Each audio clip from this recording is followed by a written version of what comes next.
আসসালামু আলাইকুম। ওয়ালাইকুম আসসালাম। ভাই আপনার নাম কি? আমার নাম শিমুল। আচ্ছা, শিমুল ভাই, আপনার কাছে জানতে চাই, আপনার অভিজ্ঞতা থেকে বলবেন আর কি, বর্তমান সরকারের আমলে দেশের পরিস্থিতি কেমন বলে আপনি মনে করেন? বর্তমান সরকার আমলে দেশের পরিস্থিতি কেমন? দেশের পরিস্থিতি মোটামুটি তো সবাই তো স্বাচ্ছন্দ্যে চলতেছে। হ্যাঁ, শহরে বিভিন্ন জায়গায় হচ্ছে, অনেক কিছু হচ্ছে যেগুলো তো আমরা পাচ্ছি না। আমাদের গ্রামে কিন্তু আমরা সুন্দরভাবে চলতে, তবে কৃষকের অবস্থায় ভালো না।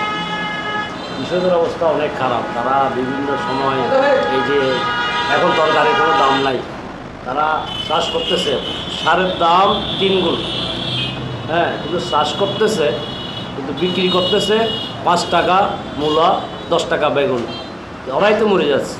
আমরা স্বাচ্ছন্দ্যে থাকবো, তাদেরটা ভালো থাকলে, তাদেরটা তো ভালো নাই। তো এই হিসাবে এমনি দেশ চলতেছে সুন্দর, এই চলাচ্ছে।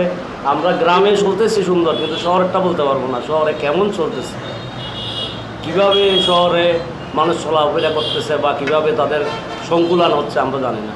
তবে আমাদের এখানে ওইটাই যে কৃষকের মাথায় হাত, কৃষকের কিছু নাই। তবে মোটামুটি স্বাভাবিকভাবে চলতেছে, দেখতেছি এতটুকুই। কোন সরকার ক্ষমতায় আসলে সাধারণ মানুষের জন্য কাজ করে বলে আপনি মনে করেন? সরকার তো সবগুলাই কাজ করে, কোনটা কাজ না করলে আমরা বাঁচি কেমনে, খাই কেমনে?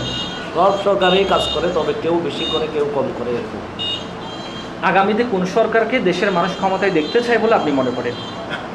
সেটা তো আমি সঠিক বলতে পারবো না। সরকার এখন এই 17 কোটি বাঙালির মধ্যে কয় কোটি মানুষে কোনটারে চাচ্ছে সেটা তো আমি বলতে পারবো না। আমি কিভাবে এটার জবাব দিই? আমি কোনো রাজনীতি করি না, পলিটিক করি না, আমি একজন ব্যবসায়ী।